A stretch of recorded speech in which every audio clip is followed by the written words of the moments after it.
오늘 본문 말씀 중심해서 감사하는 자가 되라. 하나님께서 명령하시는 이 말씀을 통해서 우리가 왜 하나님 감사하라고 했는지 그 말씀을 분명히 우리가 깨닫고 감사하는 삶이 됐으면 좋겠습니다. 매년 범사에 감사하라 그러셨는데 특별히 감사절을 이렇게 정해놓고 감사를 드리기로 국가적으로 이렇게 한 것은 성경에도 있습니다. 구약에도 감사하는 날을 특별히 정해놓고 감사하게 하신 하나님의 이유가 있는 거죠. 감사하고 사는 사람은 불효자식이 없습니다. 자식들이 부모님께도 늘 감사하는 마음을 잊지 않으면 불효를 하다가도 정신을 차리게 됩니다. 감사하는 마음이 있으면 망나니가 없어요. 감사하는 마음이 생기면 그 마음에 자기도 마음이 따뜻해져요. 감사하는 마음이 있는 곳은 천국 같은 삶이 시작이 되는 거예요. 하나님이 배고파가지고 또 교회는 교회대로 그때 재정이 또 좀 모자라니까 충난 걸 채우라고 감사절 준 게 아니에요. 하나님이 무슨 그런 정말 우리 수준으로 생각하면 큰일입니다. 하나님이 뭐가 부족해서 우리한테 뭘 뜯어내시려고 감사절을 만들어내겠어요. 그 자식들 행복하게 사는 걸 보려고 그러시는 거죠. 감사를 하면 우리한테 유익이 있는 것이지 하나님한테 뭐가 유익이 되겠어요. 그러니까 그 근본 생각부터서 바꿔야 돼요. 감사하고 살아가는 것은 네 잘된 거 행복하게 사는 거 보고 싶다라는 뜻이에요. 그러니까 그날은 특별하게 정해놓고 해보라는 거죠. 그래서 이 감사는 우리가 말하는 이 복음 안에서 우리가 믿는다라고 하는 믿음, 이 믿음의 가장 절정이 감사예요. 믿음의 열매 중에서 최고예요. 감사로 결론이 나는 것이 그리스도인의 인생이라는 거예요. 그것은 뭐가 있어서 감사하는 것도 아니고 내가 무슨 성취해서 감사하는 것도 아니고 그런 게 아니에요. 예수를 믿고 보니까 감사하지 않은 것이 없구나 하는 것을 결론 짓는 거예요. 그러니까 불쌍한 사람들이 예수 믿고 나서 나는 안 불쌍하다 그러잖아요. 몸이 장애를 갖고 있는 사람도 예수 믿고 나서 팔다리가 없이 살았는데 나같이 행복한 사람이 없다 그러잖아요. 지난주에도 제 없이 영상을 보셨다면서요? 안 보고 간 사람들은 하여튼 집에 가서라도 봐야 될 줄로 믿습니다. 그 양반도 봐요. 온 세상이 자기를 버리고 자기도 자기 자신의 인생을 버린 인생이라고 생각했는 그런 사람도 요한복음 3장 16절에 하나님의 사랑을 만나고 나니까 예수를 믿고 나니까 그렇게 행복해서 그 노인 양반이 지금도 가슴이 뜨끈뜨끈해서 말이에요. 당신 입으로 그러지 않습니까? 집이 한 채가 있기를 합니까? 그래도 그 양반이 좋아가지고 전 세계를 다니면서 그 복음을 전한다는 걸 보십시오. 결국은 예수를 믿으면 환경이 어쨌느니 형편이 어쨌느니 다 그것을 이제 무지하고 몰라서 그러는 거예요. 하나님의 사랑을 깨닫지를 못해서 그러는 거예요.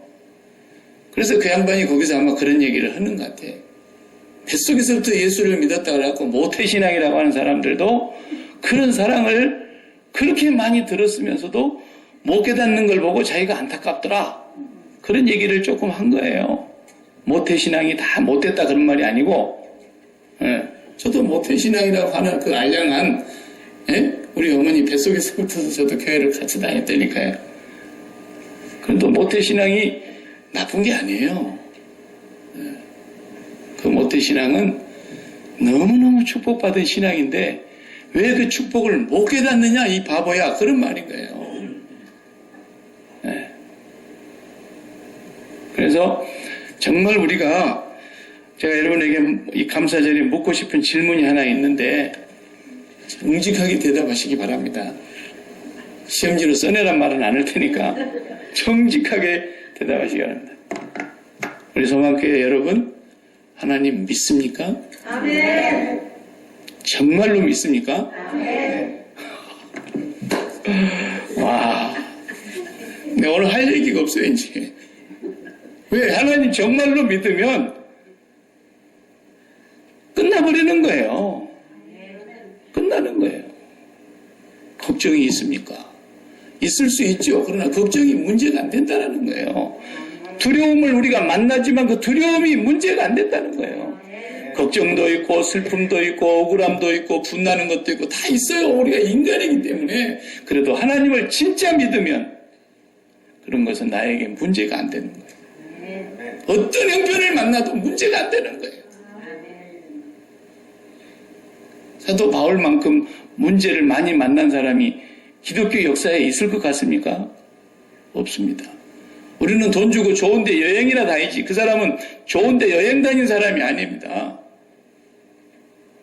그 고통스러운 여행을 1차, 2차, 3차, 4차에 걸쳐서 그 여행을 하는 동안에 우리는 좋은데 찾아다니면서 좋은 음식 먹으면서 눈이 호강하고 귀가 호강하고 그러지만 사도 바울은 간 데마다 두드러 맞고 간 데마다 돌로 맞고 간 데마다 감옥에 들어가고 굶주리고 헐벗고 춥고 배신당하고 수많은 사람들에게 위험을 만나고 그런데도 그 양반이 오늘 쓴 성경은 옥중에서 쓴 겁니다. 마지막이 하나님께서 어디로 보내십니까? 감옥으로 보냈습니다. 그 옥중에서 지금 하시는 말씀이 뭡니까? 에베소서, 빌립보서, 골로새서, 빌레몬서, 디모데 전후서 다 옥중에서 썼어요. 그런데 그 내용을 보면 내가 여러분들에게 여러 가지 말을 쓰는 것은 번거로운 일이고 같은 말을 쓰는 것이 내게 오히려 쉬운데 내가 다시 쓰고 싶은 말이 있다. 다시 말하노니 주 안에서 기뻐하라. 그랬어요. 범사에 감사하라. 이것이 하나님의 여러분을 향한 뜻이다. 이런 거예요. 명령이에요, 명령. 예. 평안하게 고대광실 기아지붕 아래 앉아서 진수정찬을 차려놓고 호화호시 가면서 살면서 여러분 기뻐하세요. 그랬다면 그게 무슨 권위가 있겠습니까? 가장 고통당한 사람이 구약에서는 최고 고통을 많이 당한 사람이 다윗입니다. 다윗. 예. 그 다윗의 시편을 보세요. 어려움을 토로합니다. 절망을 경험합니다. 사망의 음부에 내려가는 것 같은 그런 기가 막힌 수렁에 빠진 것과 같은 그런 삶을 경험합니다. 그런데도 끝은 어떻게 나옵니까? 그는 하나님을 믿음으로 감사하고 찬양하고 끝나잖아요. 여러분 정말 하나님 살아계신 거 믿습니까? 아까보다 소리가 조금 줄어든 것 같아요. 정말 여러분이 믿으면서도 목사가 계속 진짜로 믿느냐고 물으면 좀 마음이 뒤숭숭해지려고 그러죠. 예. 여러분 정말 하나님 진짜 믿는데 그분이 전지전능하신 분입니다. 그분이 만물을 창조하셨고 만물을 주관하고 계시고 그분이 오늘 또 나를 아시고 나를 사랑하시고 나와 함께 계신다는 것이 정말 믿어진다면 디모데후서 1장 7절의 말씀대로 하나님께서 우리에게 주신 것은 뭐라 했어요? 두려워하는 마음이 아니요 능력과 사랑과 근신하는 마음이다 그랬어요. 하나님이 함께 하신다는 것이 정말 믿어진다면 두려움이 없어지는 거예요.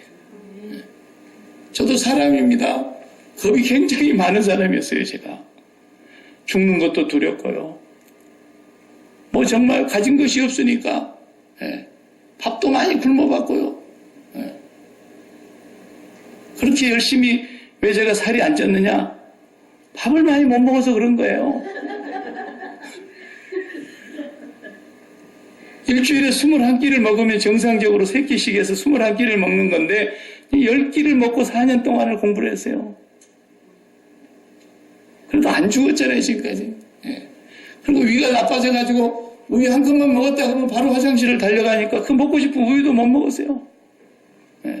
근데 군대 가니까 공짜로 3년을 밥을 먹여주는데 일주일에 21개씩 꼬박꼬박 먹여주니까 위가 낫더라고요. 그리고는 건강해졌어요. 예. 그렇게 겁이 많고 걱정도 많고 갈등도 많고 고민도 많고 그러느라고 살이 안 쪘어요. 예.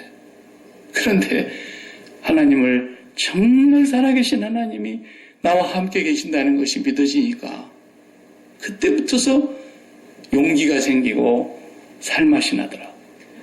두려울 것이 없더라. 예수님의 말씀이 믿어지니까 그 말씀이 내 안에 들어와서 그 말씀이 나에게 믿어지니까 야, 네가 자식이 떡을 달라는데 돌을 줄 부모가 있느냐? 고기 먹고 싶습니다. 오늘은 우리가 삼겹살 볶아 먹읍시다. 그러는데 뱀을 줄 부모가 있느냐? 너희가 악할지라도 자식한테 좋은 것 줄 줄 아는데 하늘에 너희 아버지께서 구하는 자에게 좋은 것 안 주시겠느냐? 이 말씀이 내 마음에 믿어지고 나니까 그렇게 평안이 오더라. 어떤 것을 주셔도 하나님은 나한테 좋은 걸 주시는 분이세요.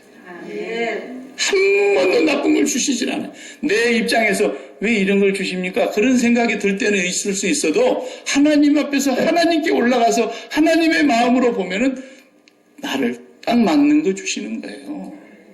감사한 거예요. 환난을 주셔도 감사하고 병을 주셔도 감사하고 때로는 실패를 주셔도 감사하고 다 감사한 거예요. 왜 나를 애굽으로 형제들한테 미움받아서 이렇게 비참하게 팔리게 하느냐고, 내가 뭘 잘못했느냐고, 그렇게 요셉이 하나님 앞에 대들지도 않았어요. 그런데 그 어려운 세월을 살면서 요셉이 하나님이 나와 함께 하시는 것을 경험하니까 두렵지 않았어요. 억울한 일을 당해도 감옥을 가도 두렵지 않았어요. 하나님이 함께 하시니까. 요셉을 형통케 하시니까. 다시 한번 묻겠습니다. 하나님 살아계신 거 정말 믿습니까?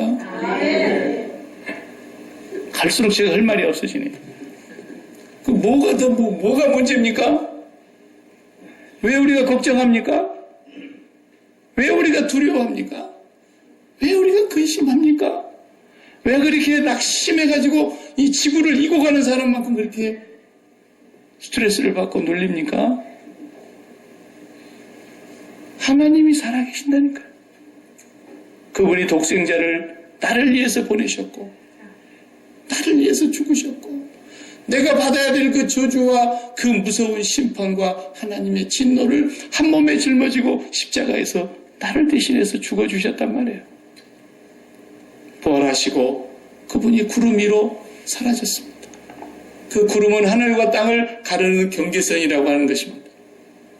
다시 그 구름을 타고 오실 것입니다.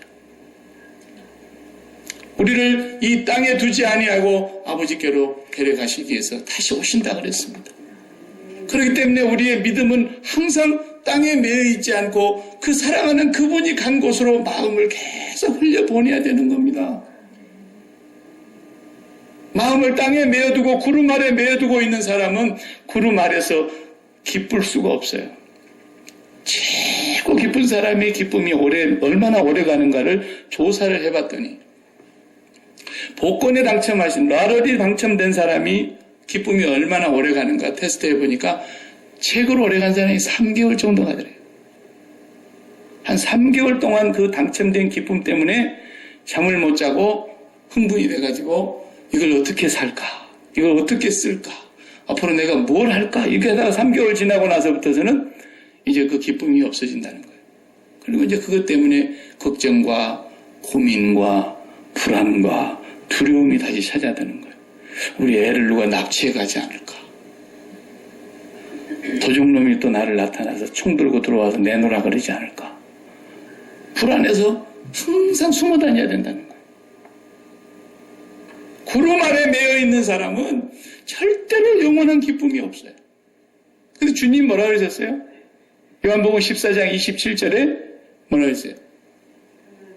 평안을 너희에게 끼치노니 곧 나의 평안을 너희에게 주노라.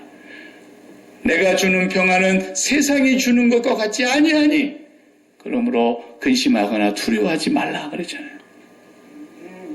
근심하고 두려워하는 사람은 세상의 평안을 갖고 있다가 그게 깨지니까 그러는 거죠. 근데 하늘로부터서 평화로다 하늘 위에서 내려오네. 그 평화를 얻는 사람은 누구도 빼앗을 수 없는 평안. 그 주님의 평안을 주시려고 주님이 십자가 지신 거예요. 그 위에 올라가신 그분이 거기로부터 우리에게 평화를 내려보내시는 거예요. 그러니까 우리가 평강을 정말 얻으려면 땅에서 죽고 땅을 등지고 올라가야 되는 거예요. 올라가야 되는 거예요. 미국 오실 때 다 태평양을 수영해서 오셨죠? 한 번도 그런 사람이 없죠? 우리가 다 비행기 타고 왔어요. 배 타고 오신 분 계세요? 다 비행기 타고. 어느 날은 화창한 날 타고 오신 분들도 있지만 어떤 날은 비가 내리고 우중충하고 그렇게 흐린 날 타고 오신 분들도 있을 거예요. 그래도 땅 아래에 있을 때 비 오고 우중충하지만 비행기 타고 하늘로 올라가 보시면 다 경험하셨잖아요. 구름 위로 올라가 버리면 그 찬란한 태양이 쨍쨍 빛나고 있는 그 태양을 바라보면서 우리가 왔다고요. 그래 주님께서 우리가 이 땅에 구름 아래 매여 있어서는 절대로 안 되기 때문에 구름 위로 올라가시면서 그 길을 사모하게 하신 거예요. 거기다가 마음을 조금씩 보내야 되는 거예요. 한꺼번에 다 못 보내겠습니다. 사람의 마음은 신비합니다. 내가 이렇게 마음을 주는 곳에 결국은 나중에 온통 내 마음을 다 빼앗기게 돼 있어요. 참 신기해요. 그래서 다 정신 나가갖고 결혼했잖아요. 처음에는 쏟아보듯이 했는데 어느 날 그 사랑이 싹트기 시작하더니만 사랑이 한 방울 한 방울 흘러들어가던 그 사랑이 결국은 나를 삼킨 거예요. 그렇잖아요. 개 한 마리를 미물 짐승을 키워도 마찬가지예요. 그거에 사랑을 이렇게 쏟아봐요. 사랑을 쏟아봐요. 그러면은 개가 나중에 나를 삼켜요. 내 마음을. 그러지 않습니까? 근데 왜 우리가 그 마음을 저 구름 위로 보내지 않느냐 말이에요. 구름 위로 우리가 사랑을 계속 흘려보내야 되는 거예요. 네. 그러면 거기로부터서 내려오는 성령으로부터 내려오는 그리스도의 영으로부터 우리에게 주어지는 그 사랑이 우리를 온전히 사로잡아서 강권하시기 때문에 그 사랑을 맛보고 그 평강을 맛보고 그 기쁨을 맛보게 되면 근심 걱정이 싹 봄동산에 겨울 눈 녹듯이 싹 사라지는 거예요. 두렵다가도 사라지고 슬픈 걱정스러운 일들이 답답하고 억울한 일들이 분나는 일들이 있다가도 그 평화가 우리를 싹 사라져요. 우리 예배 앞에서 방금 불렀던 413장 저는 늘 소개하고 저 이 찬양을 참 좋아해요. 이번 감사절에 어떤 찬양을 부를까 하다가 또 이것을 택했어요. 19세기 중엽에 있었던 일이에요. 스파포드 이 교수님, 변호사였고 법률 교수였어요. 뉴욕 대학에서. 이 사람은 주일학교 교사이면서 무디 선교사님 그 심우하는 교회 장로님이셨어요. 돈도 있고 재력이 있는 분이었기 때문에 자기의 재산을 상당히 모아서 시카고에다가 좋은 별장을 지어드렸어요. 근데 우리가 아는 대로 그 시카고 대화재 사건 때 그 별장에 다 탔어요. 그리고 자기가 다니는 그 무디 교회가 다 타버린 거예요. 그래서 그냥 가족들이 다 우울해가지고 있으니까 기분 전환시키려고 와이프랑 같이 다 대서양을 건너서 불란서로 이렇게 여행을 떠나기로 해가지고 그 배를 태워 보낸 거예요. 자기도 같이 가야 되는데 장로님이 돼가지고 교회가 다 불탔으니까 그 뒤처리를 하고 저는 나중에 간다고 프랑스에서 만나기로 하고 아내와 내 딸을 태워 보낸 거예요. 그런데 영국의 그 철선, 로션이라는 철선하고 그냥 충돌이 돼가지고 246명인가 탄 배인데 30분 만에 그냥 다 바다로 침몰이 된 거예요. 아내는 그 로션에서 내려오는 구명정 때문에 살은 거예요. 아내는. 내 딸은 그냥 그 자리에서 다 죽었어요. 그 소식을 듣습니다. 그리고 배를 타고 거기를 가다가 그 자식들이 빠져 죽었다는 그 위치에서 그가 절규를 하는 거예요. 생각해 보세요. 그게 우리가 안 당해봤으니까 우리는 그 슬픔을, 그 충격을 우리는 모르죠. 그런데 그가 울부짖으며 하나님 앞에 기도하다가 시편 23편을 읽게 되는 거예요. 거기서 하나님의 살아계심을, 하나님의 말씀이 그 속에 들어와서 하나님이 살아계심을 다시 한번 경험하게 돼요. 여호와의 선하심과 인자하심이 정녕 나를 따르니. 예. 그리고 이 시은 상송이 413장 가사입니다. 근데 그 가사를 또 이렇게 작곡하신 분이 있죠. 그 작곡하신 분도 참 안타깝게 돌아가셨어요. 이분도 역시 무디 선교사님과 같이 이렇게 찬양 사역을 하시는 분이세요. 훌륭한 분이세요. 그분의 작곡이 우리 성경에 우리 찬송가에 한 11곡 정도 들어와 있는데, 이분도 성탄절 다음날 그 무디가 인도하는 집회에 참석하기 위해서 부인과 함께 열차를 타고 가다가 또 다리가 무너져가지고 철로가 끊어지면서 그 강바닥에 기차가 떨어졌어요. 차디찬 겨울에 얼음바닥에 그냥 기차가 떨어졌는데, 거기에서 떨어지면서 기차가 막 불이 나서 타는데 자기는 창문을 가까스로 깨고 겨우 빠져나왔는데 와이프가 못 나왔어요. 그에 불타는 그 기차 안으로 와이프를 구하러 들어갔다가 두 부부가 같이 또 타 죽었어요. 예. 그런 사연이 있는 찬양입니다. 이게. 내 영혼 평안해. 내 영혼 평안해. 그런 평안이 어디서 오겠어요? 어디서 그런 평안이 있을 수가 있겠어요? 주님이 우리에게 그런 평안을 주시려고 십자가에 죽으시고 우리를 땅에서 이륙하게 하신 거예요. 구름 위로 마음을 보내게 하신 거예요. 그래서 그 길로 가신 거죠. 근데 우리는 맨날 땅에다가만 마음을 박아두고 땅의 뭔 일 때문에 염려하고 땅의 일 조금 풀리면 그냥 기뻐가지고 헤헤하다가 또 그냥 조금만 일 터지면 그냥 살 맛이 안 나가지고 죽네 사네 그러고, 우리가 그분에게로 마음을 보내지 않는 것 때문에 그런 거예요. 우리는 예수를 분명히 믿습니다. 그리스도께서 나를 위해서 십자가에 죽으시고 부활하시고 약속대로 성령을 우리에게 보내셔서 그리스도의 영이 우리 안에 거하여 사시고 우리가 그분의 자녀가 되었다는 것을 우리는 믿습니다. 그런데 하나님께서는 그런 믿음만을 갖고 살기를 원하시지 않아요. 적어도 그런 믿음을 분명히 갖고 있다면 우리 마음속에 거기로부터 오는 진짜 평강을, 진짜 기쁨을, 빼앗길 수 없는 평안을 우리가 누리면서 살기를 원하시는 거예요. 근데 거기서 끝나도 안 돼요. 그 평안에서도 더 한 발자국 나가야 돼요. 그게 뭐냐? 감사해야 된다는 거예요. 감사할 수 있어야 된다.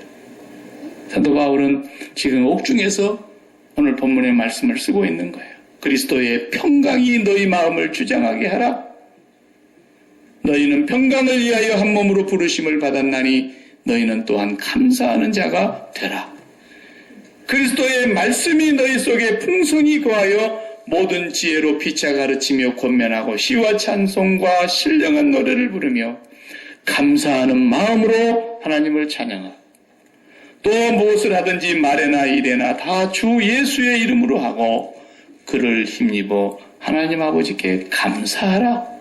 감사라는 말을 연거푸 하고 계십니다. 에베소서에도 똑같은 내용이 나와요.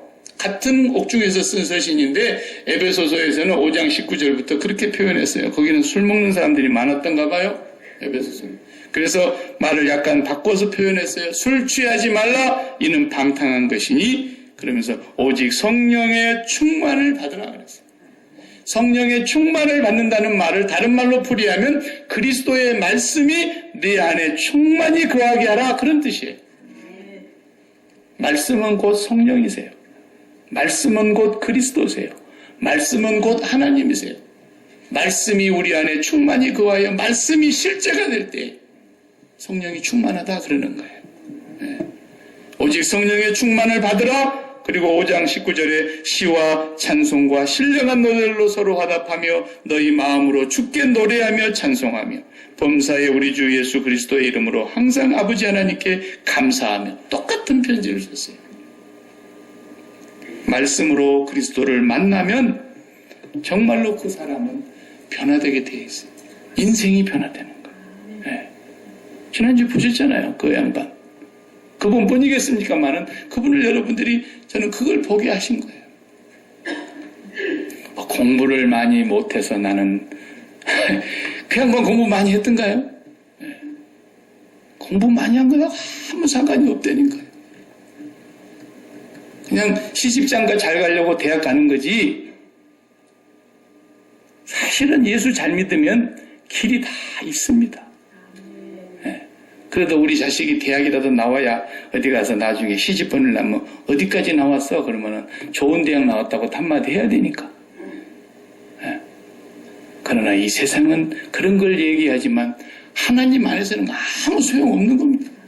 네. 60이 지나면요. 지식이 다 평준화되는 거예요. 50이 넘으면 다 미모가 평준화되는 거예요. 무슨 소용이 있습니까, 그게? 70이 넘고 80이 넘었다 그러면 절세의 미인인들 누가 따라다니겠습니까? 미안한 얘기지. 아무짝에도 쓸모없는 거예요. 세상이 미쳐 돌아가는 거지요. 정말로 하나님 그분을 만나고 그분 예수 그리스도 안으로 들어가라는 거예요. 그러려면 마음을 그리 흘려보내야 되잖아요. 미물 하나를 키워도 우리가 마음을 거기다 들여보내니까 그놈이 나를 사로잡잖아요.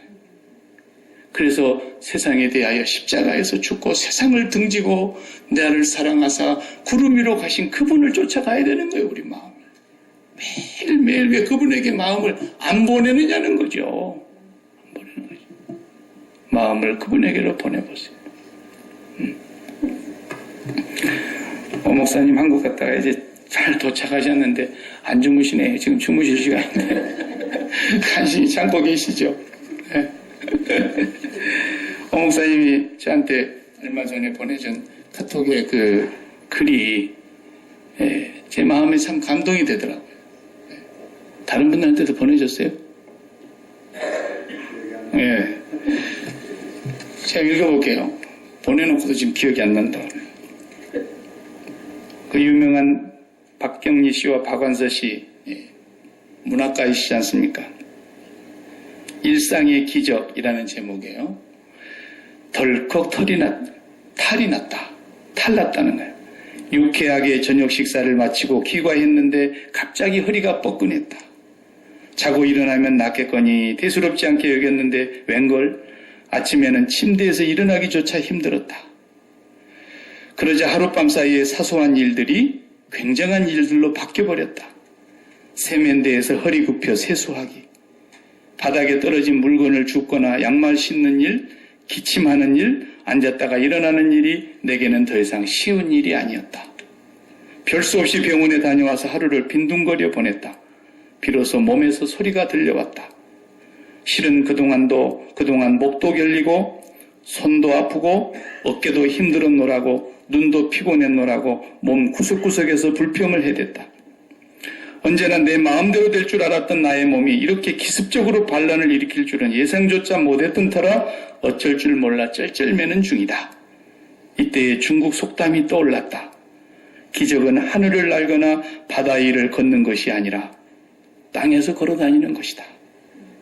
예전에는 싱겁게 웃어넘겼던 그 말이 다시 생각나는 건 반듯하고 짱짱하게 걷는 게 결코 쉬운 일이 아님을 실감하게 되었기 때문이다. 괜한 말이 아니었다. 아프기 전과 후가 이렇게 명확하게 갈라지는 게 몸의 신비가 아니고 무엇이랴. 얼마 전에는 젊은 날에 윗분으로 모셨던 한 분의 병문안을 다녀왔다. 몇 년에 걸쳐 건강이 점점 나빠져 이제 그분이 자기의 힘으로 할 수 있는 것은 눈을 깜박이는 정도에 불과했다. 예민한 감수성과 날카로운 직관력으로 명성을 날리던 분의 그런 모습을 마주하고 있으려니 한때의 빛나던 재능도 다 소용없구나 서글픈 마음이 들었다. 돌아오면서 지금 저분이 가장 원하는 것이 무엇일까 생각해 보았다. 혼자서 일어나고 좋아하는 사람들과 웃으며 이야기하고 함께 식사를 하고 산책을 하고 그런 아주 사소한 일이 아닐까. 다만 그런 소소한 일상이 기적이라는 것을 깨달을 때에는 대개는 너무 늦은 다음이라는 점이 안타깝다. 우리는 하늘을 날고 물 위를 걷는 기적을 이루고 싶어 안달하며 무리를 한다. 땅 위를 걷는 것쯤은 당연한 일인 줄 알고 말이다. 사나흘 노인네처럼 파스도 붙여보고 물리치료를 받아보니 알겠다. 타인에게 일어나는 일은 나에게도 일어날 수 있는 일이라는 것을. 크게 걱정은 하지 말라는 의사의 진단이지만 아침에 벌떡 일어나는 일이 감사한 일임을 이번에 또 배웠다. 건강하면 다 가진 것이다. 오늘 또 일상에 감사하며 살자. 지금도 감사를 느끼며 계시는지. 우리들의 입으로는 감사함을 외치지만 진정으로 느끼는 사람은 적은 것 같다. 거기 뒤에다가 우리 목사님 뭘 보냈냐면요. 안구 하나를 구입하라면 1억이랍니다. 눈깔 하나? 1억이래요? 예. 눈 2개를 갈아 끼우려면 2억이 들고 신장을 하나 바꾸는데 3천만 원, 심장 바꾸는데 5억 원, 간 하나 이식하는데 7천만 원. 팔다리가 없어서 의수와 의족을 끼워 넣으려면 엄청난 돈이 든대요. 지금 두 눈을 뜨고 두 다리로 건강하게 걸어다니는 사람들은 몸에 약 51억이 넘는 재산을 지니고 다니는 것이다. 도로 한가운데를 질주하는 어떤 자동차보다도 비싸고 51억 넘는 자동차 봤어요?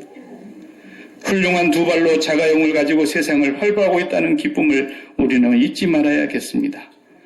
갑작스런 사고로 앰뷸런스에 실려갈 때 산소호흡기를 쓰면 1시간에 많은 돈을 내야 하며 눈, 코, 입을 가지고 두 다리로 걸어다니면서 공짜로 공기를 마시고 있다면 하루에 큰 돈을 버는 셈입니다. 51억짜리 몸에 하루에 마음껏 공기를 마시며 살 수 있으니 얼마나 감사한 일인가요? 그런데 왜 우리는 늘 불행하다고 생각하는가? 그 이유는 욕심이 많아서 그렇겠죠. 감사하지 못하는 사람에게는 기쁨이 없다고 합니다. 기쁨이 없다는 얘기는 행복하지 않다는 말이겠지요. 감사하는 사람만이 행복을 움켜쥘 수 있고 감사하는 사람은 행복이라는 정상에 이미 올라가 있다고 생각합니다. 새입 클로버는 행복, 네입 클로버는 행운. 행복하면 되지 왜 행운을 바란다는가요? 욕심이지요. 오늘부터 지금부터 숨 쉴 때마다 감사기도 드려야 하겠습니다. 했어요. 좋은 글을 보내주셨어요. 그렇죠? 네. 일상을 생각해도 감사할 일이 이렇게 많은데 왜 감사 못한다고요? 욕심이요, 무지요, 어리석음이요, 탐욕 때문이라는 거예요. 그리스도를 떠난 일상에서도 이렇게 감사할 일이 이렇게 많은데 우리는 예수 그리스도로 말미암아 그 무시무시한 하나님의 진노와 저주와 심판을 면제받은 사람들입니다. 그리고 그 하늘로부터 우리에게 영원한 평강과 영원한 하나님의 생명과 영원한 아버지의 자녀됨과 그리고 우리를 다 알고 계시고 나를 사랑하시고 나와 함께 계시고 세상 끝날까지 나를 떠나지 않겠다고 약속하신 그분이 내 아버지란 말입니다. 왜 걱정하십니까? 왜 두려워하십니까? 뭐 때문에 한숨 짓습니까? 전도가 그냥 아무나 되는 게 아닙니다. 전에도 제가 언제 한번 생각한 얘기가 있는데 우리 고국에서 교통순경 아저씨가 도로교통 이렇게 통제를 하고 있는데 주일날 성경 가방을 들은 한 아주머니가 교통순경에게 묻더래요. 이 근처에 어느 교회가 제일 좋습니까? 그러니까 교통순경 아저씨가 이 길로 올라가시라고. 그 교회에 있을 거라고. 그래서 가보니까 교회가 있었다는 거예요. 그래서 그 예배를 드리고 내려와서 다시 그 순경 아저씨 만나고 어떻게 그 교회가 좋은 교회인 줄 알았냐? 그러니까 내가 교통정리하면서 이 길에서 나온 사람도 보고 저 길에서 나온 교인도 보고 다 봤지만 요 길에서 내려온 사람들이 얼굴이 제일 기쁘더라. 얼굴이 전도하는 거예요. 예수 믿는 사람은 기분 나쁜 일이 있을 수 있죠. 두려운 일이 있을 수 있죠. 걱정, 근심이 바닷물결처럼 요동칠 때가 왜 없습니까? 없어도 예수를 믿는다는 것은 이 세상의 기쁨을 다시 찾지 않는다는 얘기입니다. 세상에 대하여 죽었다는 얘기입니다. 그리고 내 마음은 항상 구름 위로 가신 그분에게로 계속 마음을 보내는 거예요. 십자가 붙잡고 그래서 쉬지 말고 기도하라는 거예요. 마음을 그리 보내는 거예요. 보내는 거예요. 거기로부터 기쁨이 오기 때문입니다.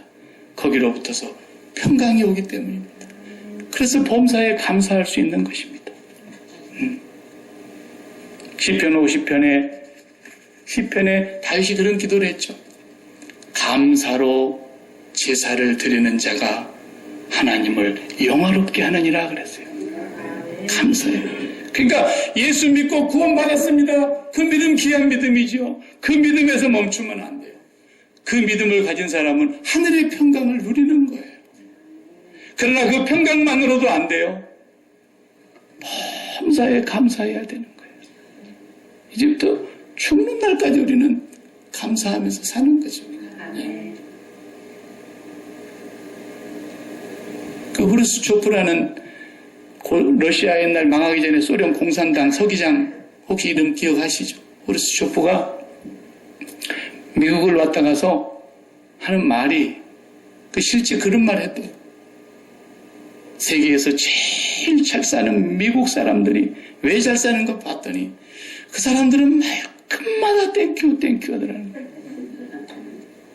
근데 그 다음 말이 더 재밌는 것은 그 사람들은 싫다고 노 그러는데도 노 땡큐 그러더라는 거예요.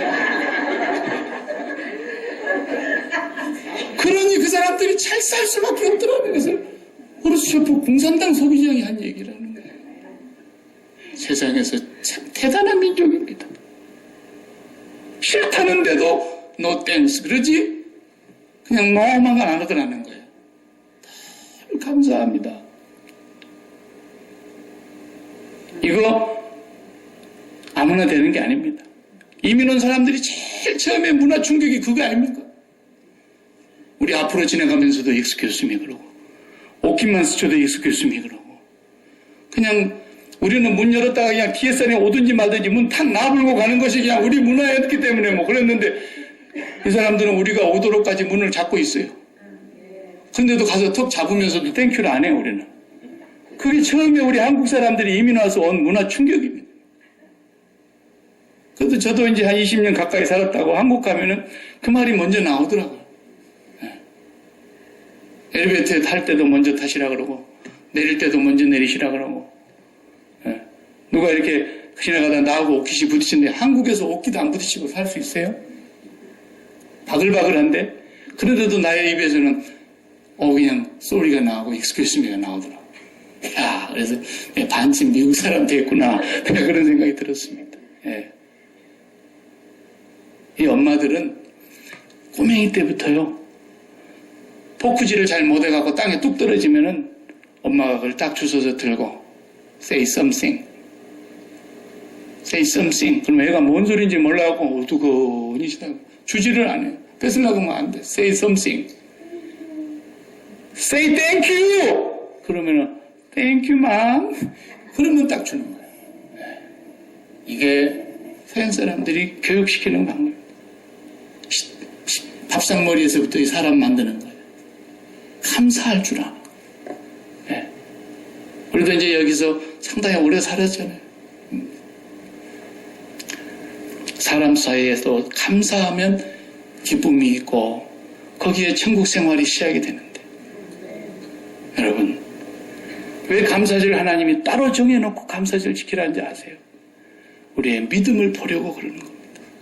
제 믿음이 구원받았다고 좋아서 거기서 멈추고 있는지, 아니면 지 마음 평강하고 지 좋은 일 있다고 기쁘고 날뛰고 그런 데까지 가 있는지, 아니면 죽으나 사나 감사하는지. 하나님은 우리 믿음을 테스트하는 날이 바로 감사절인 거예요. 감사절.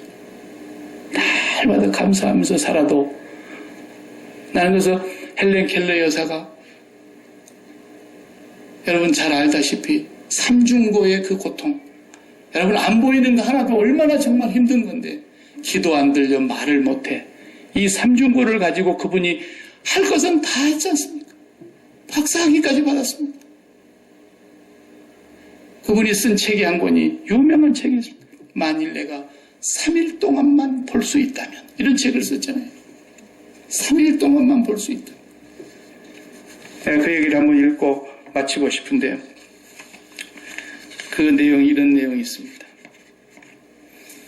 만약 내가 3일 동안 볼 수 있다면,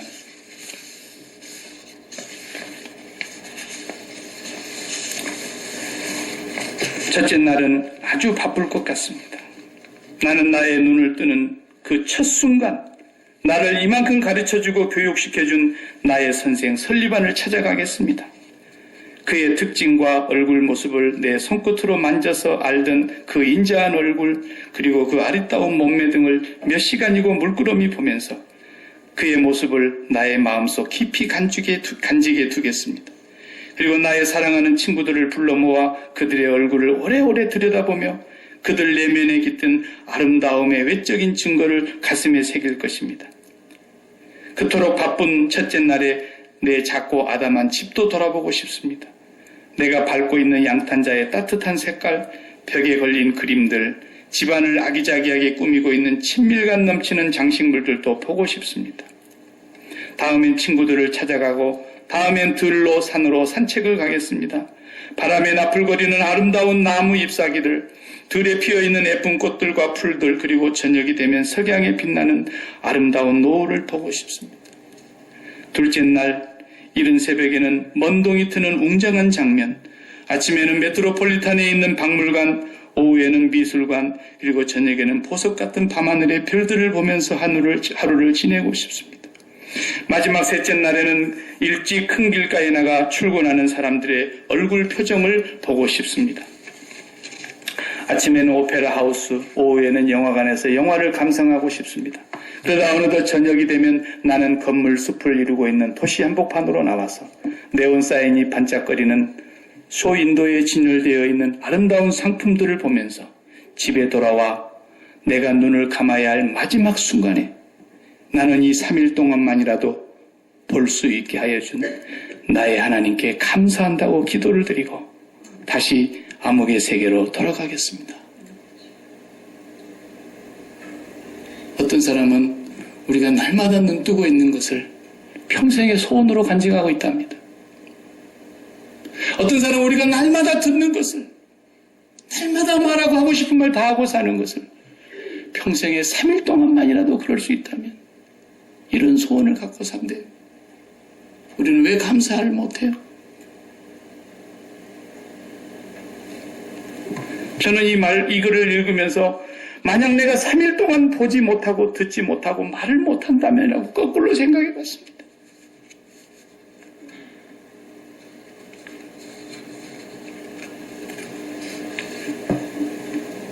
무엇을 하든지 말에나 일에나 다 주 예수 이름으로 하고 그를 힘입어 하나님 아버지께 감사하라. 기도하십시다.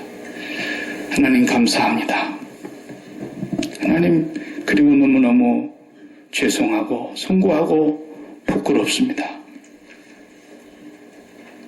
너무너무 하나님이 주신 은혜가 큰데 무지에서도 몰랐고 교만에서도 몰랐고 욕심이 땅끝까지 차 있어서 몰랐습니다. 너무나 감사에 인색했고 너무나 하나님 앞에 감사로 드리지 못했던 것을 하나님 주님 앞에 고백하는 이날, 우리의 남은 시간, 우리의 남은 때 이제라도 감사하면서 살 수만 있다면 더 바랄 것이 없겠습니다. 이미 받은 은혜 너무 커서 충분해서 넘치고도 넘쳐서 아버지 이제는 감사만 해도 다 하지 못할 우리의 인생인데 오늘 추수감사절 하나님 앞에서 저희들이 다시 한번 맞이하면서 우리의 부끄러운 믿음을 주님 앞에 고백합니다. 진정 구원해 주신 하나님께 감사하고 우리에게 세상이 줄 수 없는 평안을 주신 하나님께 감사하고 살아도 죽어도 이제는 예수 한 분 우리의 영원한 소망을 굳게 바라보며 범사에 감사하면서 살아갈 수 있는 우리 모두가 될 수 있도록 성령님 우리를 붙들어 주시옵소서. 예수님의 이름으로 기도합니다. 아멘.